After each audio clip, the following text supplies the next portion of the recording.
नमस्ते एंड जय हिंद। यार सबसे पहले ना हमारे देश का सर गर्व से ऊंचा हो गया है। क्यों? क्योंकि नीरज चोपड़ा ने जेवलिन थ्रो में सबकी धज्जियां उड़ा दी। डिटेल वीडियो बनाएंगे।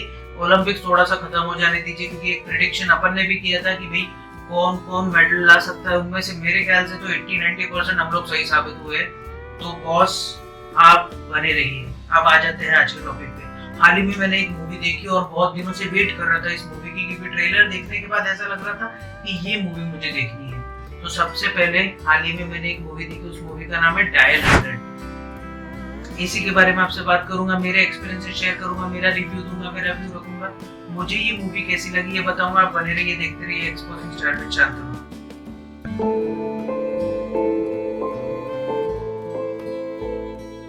तो हाल ही में मैंने एक मूवी देखी, उस मूवी का नाम है डायल 100। अब इसमें बहुत अच्छी अच्छी स्टार कास्ट है। तो सबसे पहले स्टार कास्ट की बात कर लेते हैं। सबसे पहले इसमें है साक्षी तन्वर। अब कौन बंदा होगा या कौन उल्लू का पट्टा होगा जो साक्षी तन्वर को नहीं जानता होगा ना। मतलब हमारी बचपन की एक्ट्रेस वही हुआ करती थी ना, जो सीरियल्स में आके रोती थी। बट आज हमको लगता है कि यार वो रोना भी एक एक्टिंग ही होती है। हम लोग लाख मजाक उड़ाते हो कि यार ये सास बहू की सीरियल ऐसी है वैसी है, बट ये सास बहू की सीरियल्स नहीं है। हमको साक्षी तन्वर जैसी ग्रेट अदाकारा दी, फिर भी साक्षी तन्वर को हम लोग जानते हैं दंगल जैसी एक मास्टरपीस मूवी से, उसमें इन्होंने काम कर रखा है। इसके अलावा साक्षी तन्वर ने एक बहुत अच्छी वेब सीरीज की थी, उसका नाम है द फाइनल कॉल। अगर वो नहीं देखी ना, अर्जुन रामपाल वगैरह थे उसमें, एक एटीसी का रोल निभाया था साक्षी तन्वर ने।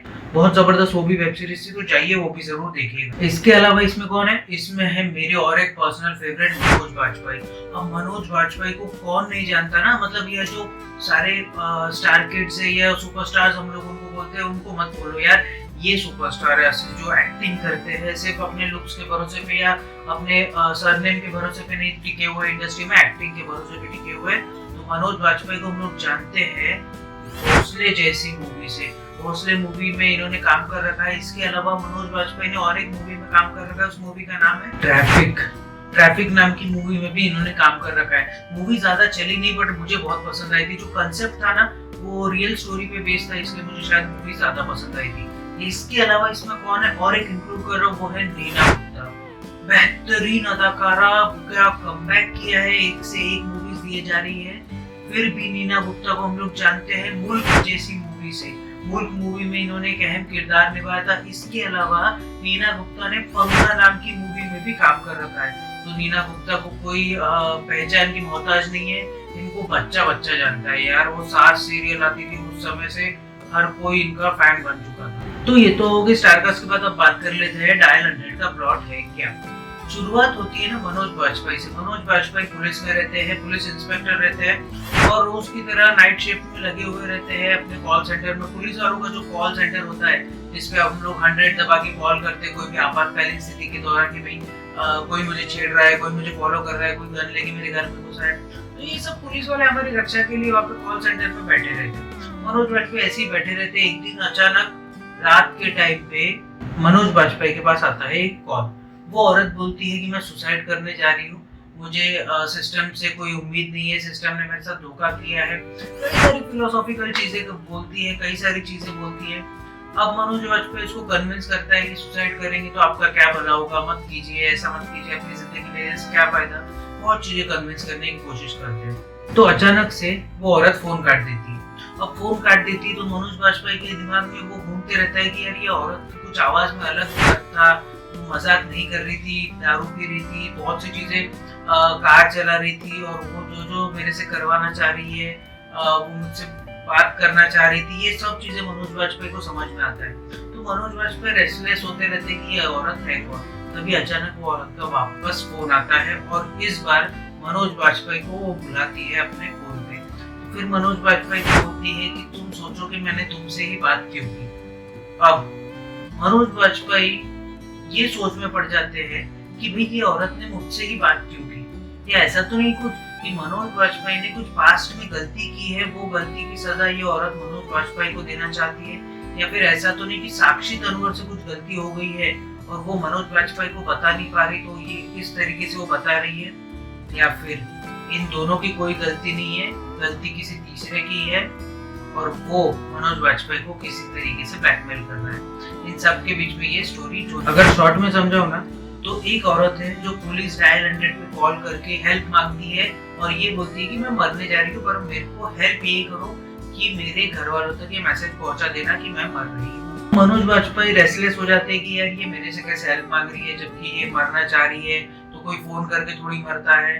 पर वो मनोज वाजपेयी को कुछ ना कुछ याद दिलाना चाहती है पास्ट के बारे में। अब मनोज वाजपेयी और उस औरत का क्या पास्ट मिला जुला है, या फिर क्या साक्षी तन्वर का और उस औरत का कोई पास्ट मिला जुला है, और किस तरीके से उस औरत का एक स्पाई रहता है जो मनोज वाजपेयी के ऑफिस में ही उसी कॉल सेंटर में मौजूद रहता है। वो धीरे धीरे हर चीज की इंफॉर्मेशन उस औरत को देते जाता है।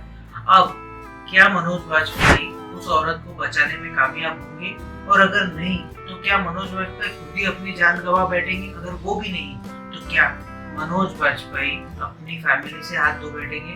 इन सब चीजों के बीच में ये सारी स्टोरी झूलती है। तो ये तो होगी स्टोरी के बाद अब बात कर लेते हैं इसके एक्टिंग की। एक्टिंग मुझे कैसी लगी? यार पहले नंबर पे मनोज वाजपेयी, सिंपली आउटस्टैंडिंग। दूसरे नंबर पे साक्षी तन्वर, उससे जबरदस्त एक्टिंग। तीसरे नंबर पे नीना गुप्ता, सबसे जबरदस्त एक्टिंग। तीनों की एक्टिंग मिलाकर आप सोच लो यार कि मतलब तीनों की एक्टिंग अगर मिला दो ना, तो जितने भी स्टार किड्स है ना बॉलीवुड के, वो सबको भी मिला के अगर मैं इन सबका कॉम्बिनेशन भी जमा कर लूँ ना, तो भी ये पूरा नहीं पड़ेगा। बहुत जबरदस्त एक्टिंग, बहुत real acting, natural acting. Acting मुझे बहुत अच्छी लगी। तो ये तो कि एक्टिंग के बाद अब बात कर लेते हैं इसके प्लॉट की या स्टोरी की। स्टोरी मुझे कैसी लगी?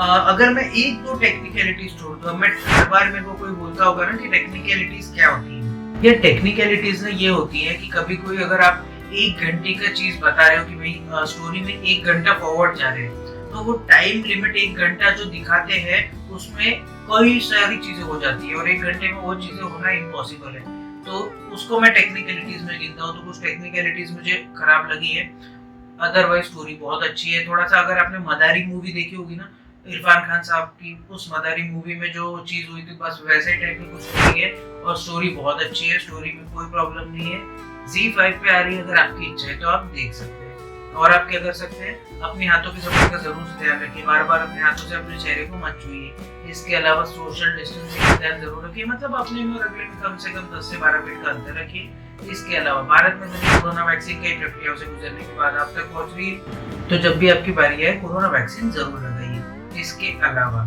जब भी आप घर से बाहर निकले, अपने चेहरे को फेस मास्क से कवर करना ना भूलिए। इससे आप खुद की भी रक्षा कर पाएंगे और औरों की भी रक्षा कर पाएंगे। इसके अलावा अगर लाइफ में कभी आपको लो फील हो, कोविड की वजह से आपकी जॉब चली गई हो, आप पे इकोनॉमिक क्राइसिस आ गए हो, या कोई भी आपको प्रॉब्लम हो, तो इसके बारे में अपने घर वालों से बात कीजिए, जानने पहचानने वालों से बात कीजिए। डिप्रेशन में मत जाइए, डिप्रेशन को मारिए, इंडिया से भगाइए। और अगर मेरे पास में और भी कोई टॉपिक आता है तो उसके ऊपर मैं एक वीडियो बना दूंगा। तब तक के लिए आप बने रहिए, देखते रहिए एक्सपोजिंग स्टार विद शांतनु। जय हिंद।